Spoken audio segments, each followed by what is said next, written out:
Hey everybody, welcome back to another episode of Gavinsky's Tutorials. Today I'm going to look at Scatterbrain by Bram Bos. So this is an AUv3 for iPad and iPhone. It's an effect app. And so I'm going to look at what it does, look at all the controls, look at the difference between the sequencer view and the mix view. There's no manual for this, so I hope that will be useful for some of you. But also even for people who know how to use this, I'm just going to go through a lot of different examples of using Scatterbrain, so I hope that will be inspirational. And one thing I want to make clear in this video is that although in theory this is a kind of glitching effect and it's a multi-out effect, so kind of the idea is that you slice your audio up and feed it into different channels, and then you can process it with different effects. But you can use it for all kinds of stuff. So like here, I've got it on this kind of very soundscapey thing, so it can be really good for ambient and soundscape stuff, but also just to maybe add a little bit of movement to something and use it in a kind of not very obvious way. I'll also explain in this video how to set up multi-out in AUM, because that's useful to know if you want to use Scatterbrain, although you can also use it without any kind of multi-out. So let's look here at this. So this is what, this is the dry input. It's just coming from a few Moto Akami over here.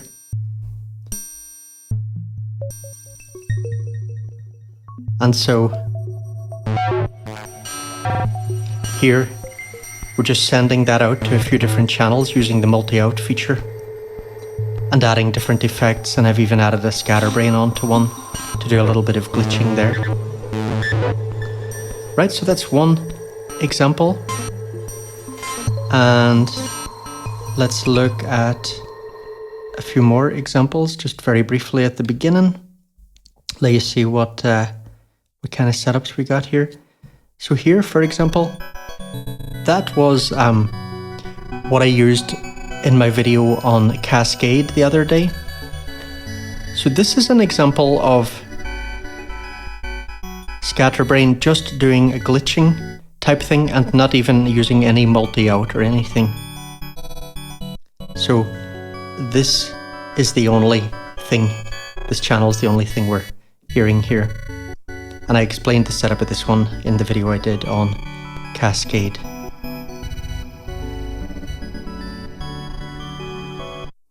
Okay, then here in these four channels we've got another multi-out example with Moto Akami.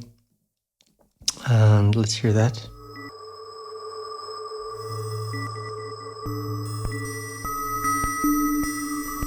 So if you notice, this is actually the exact same setup that I've got on that other one. That's even the same Scatterbrain preset that I made. Now here, this is a very different kind of example. So here, I got this arpeggiator. And let's just trigger that. Whoops, I'm gonna bring down the BPM here.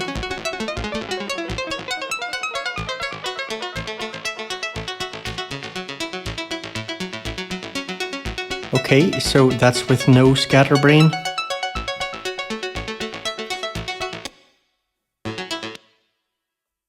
And now let's bring in these other ones. So this is all a few different Scatterbrain. So multi-out and then putting different effects on each one. Like some panning, for example, on this channel. And a delay and stuff over here.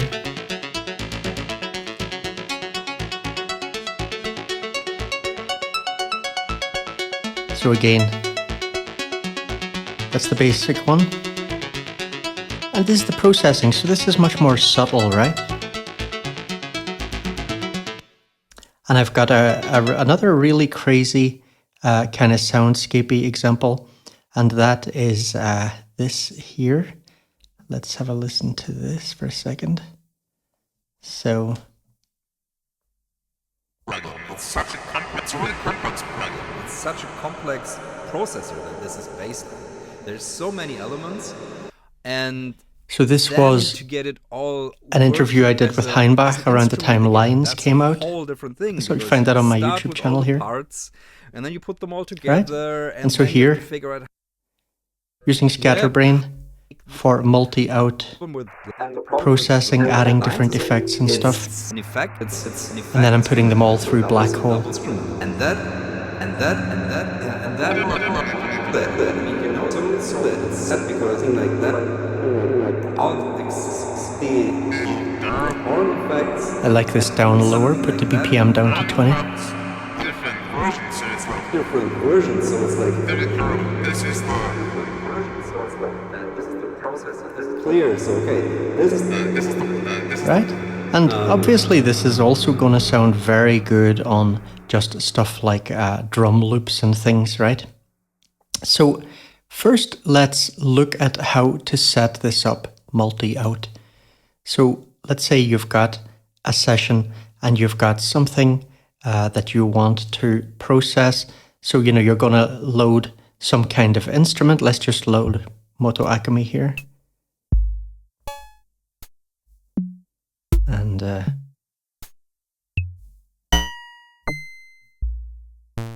bring that up a bit.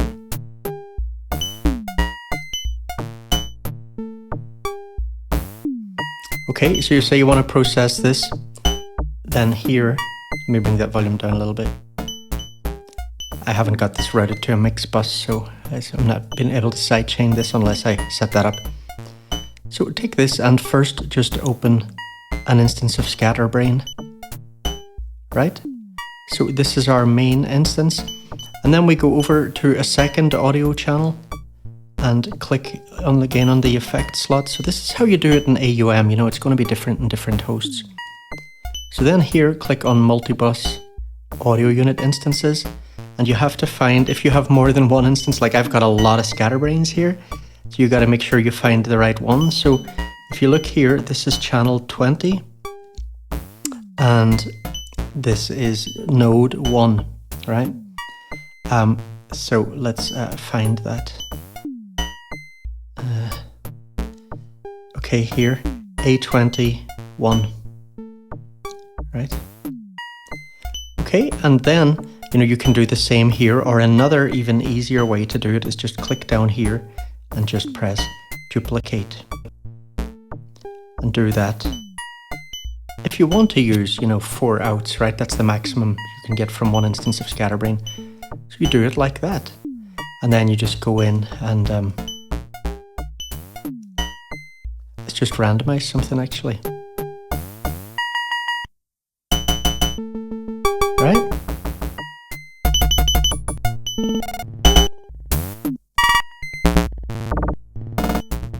Bring those volumes down.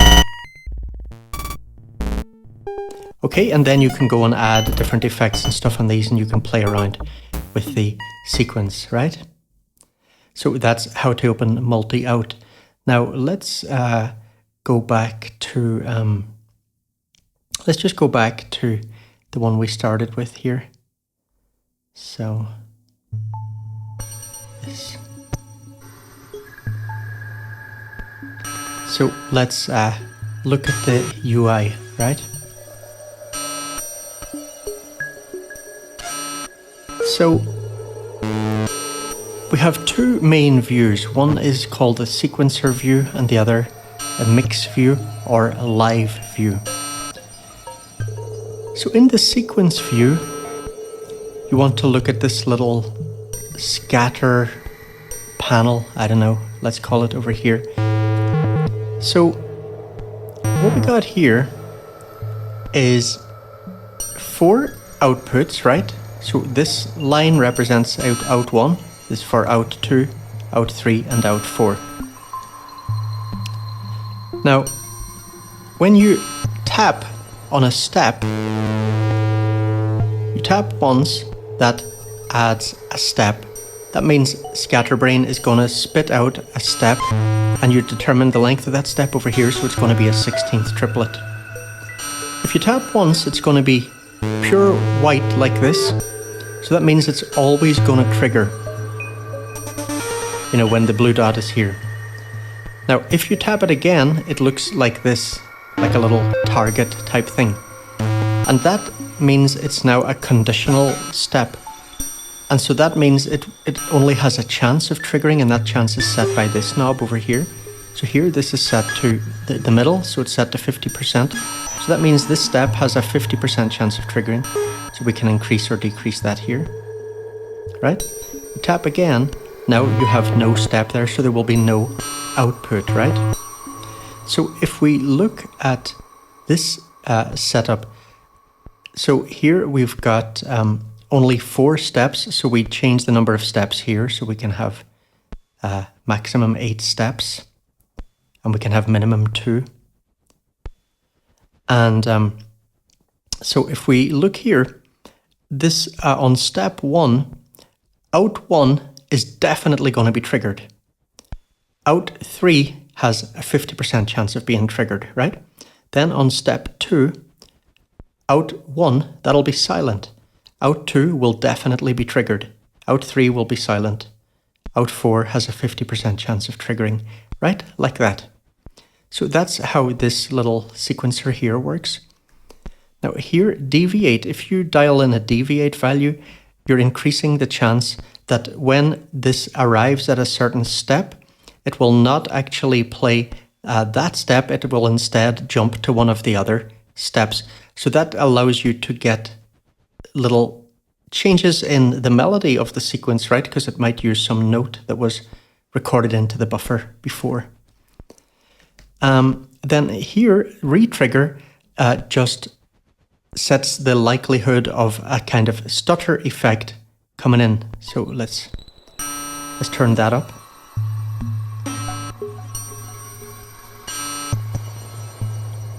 So now each of these steps is going to be broken into smaller parts.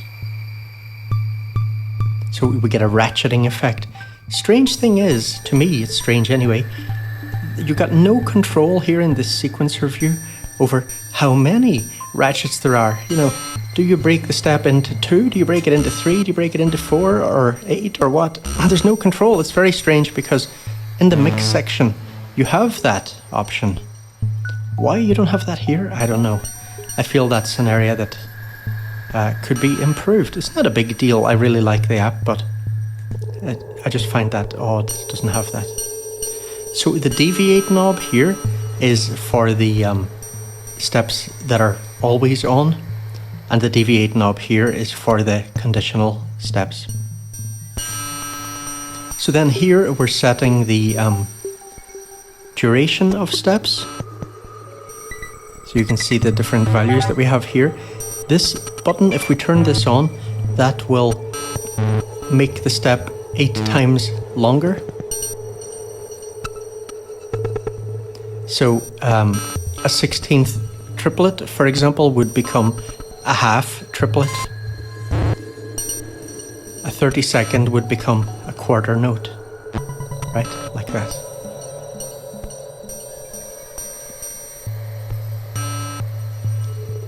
And then here you can shuffle. Probably won't really notice that on this example. And you can adjust the crossfade, make it longer crossfades. And then over here, you've got your levels for each out. Or, you know, you can just control it with the volume sliders in AUM anyway. And then here, your preset section, right? Now, we'll look at the mix section, but for that, I'll just switch over to a different example. So let me just mute these. And let's go to that, Heinbach example, I think. So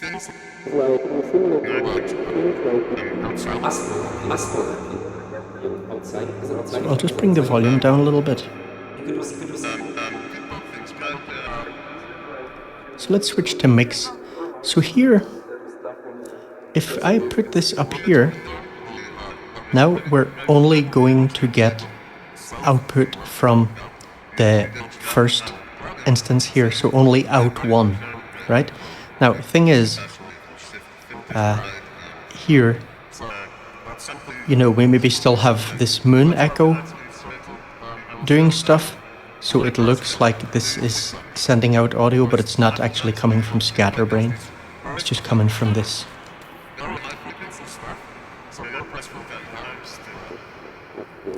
So if I go over here, now we're only getting the output from 2, this one here, the one with arguments on it.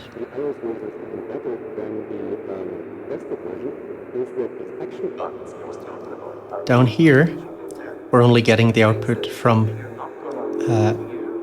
3, it's this one with moon echo on it. Then it switches. Right? And then here, 4, we're only getting the output from this one. This is the one with gong amp on it. And so then we can mix these together. And again, we have control over step length here and stuff.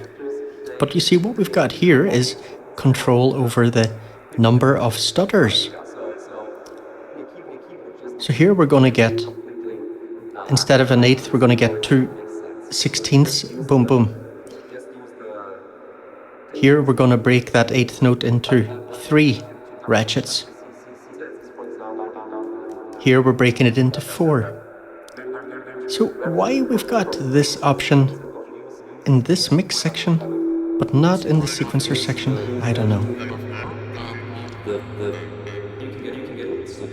But I really like this kind of setup.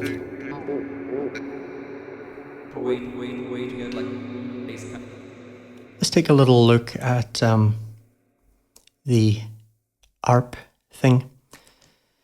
So here I'm using SX1000 and I've got Bliss Arpeggiator playing that.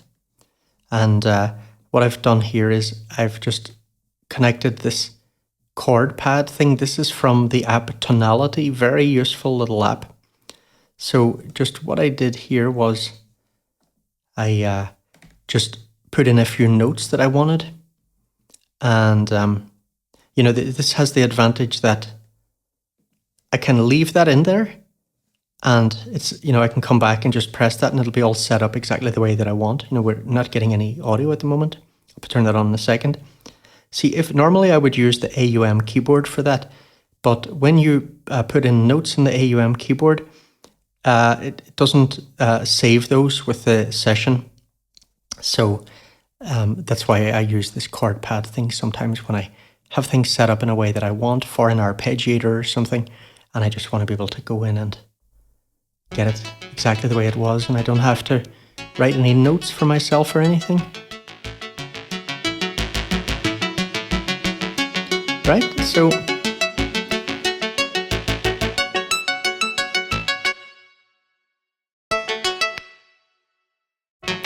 there you're hearing that first out. So there's no processing being done there. We're just getting a kind of glitchy effect.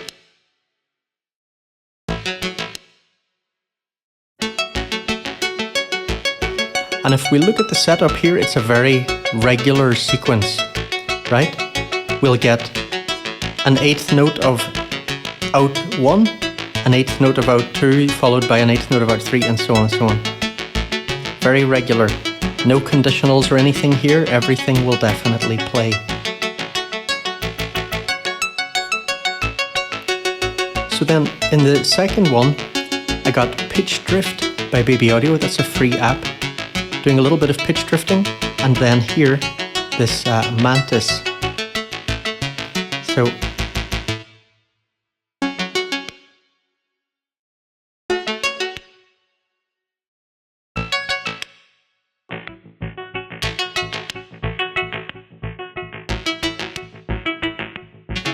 that's what that's like.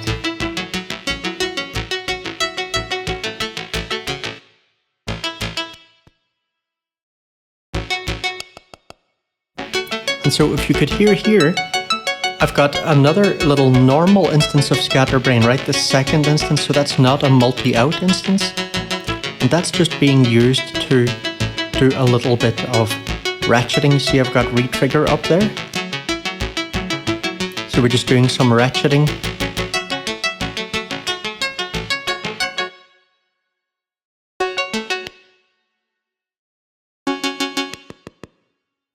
Right, those little repeat effects.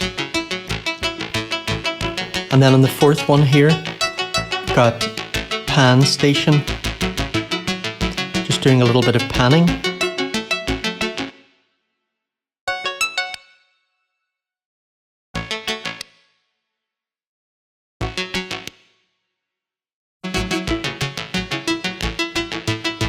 And so those are all going into this bus here. And I've added wood.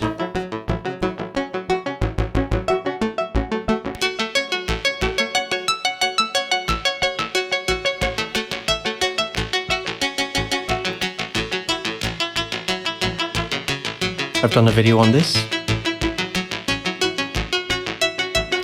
Then revolve.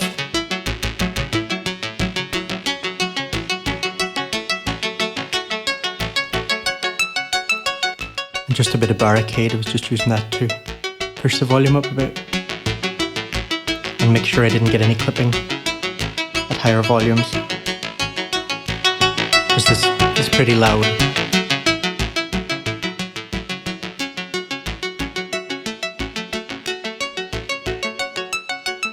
So, you know, that's an example where it really doesn't sound very glitchy or anything, but the processed one is more interesting to me anyway than the unprocessed one. And so then if we look at the soundscape thing that we started with here. So here we've got the ring modulator from the Moger Fogers. Very nice. Sorry, wrong one. It's in wires. Okay, so that's what that's adding. And then on the second one here, the arguments.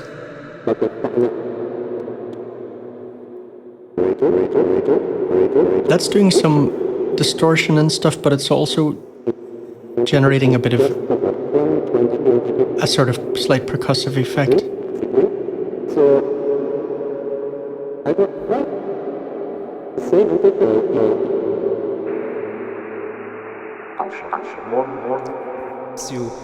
And here, Moon Echo.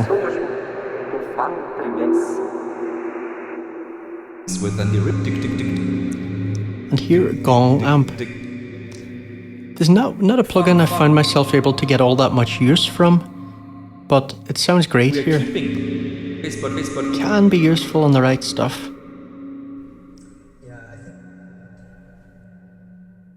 And then Black Hole.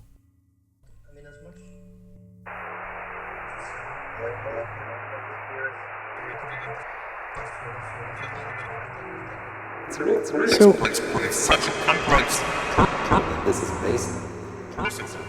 hope that was useful for you, everybody. I think I've covered everything.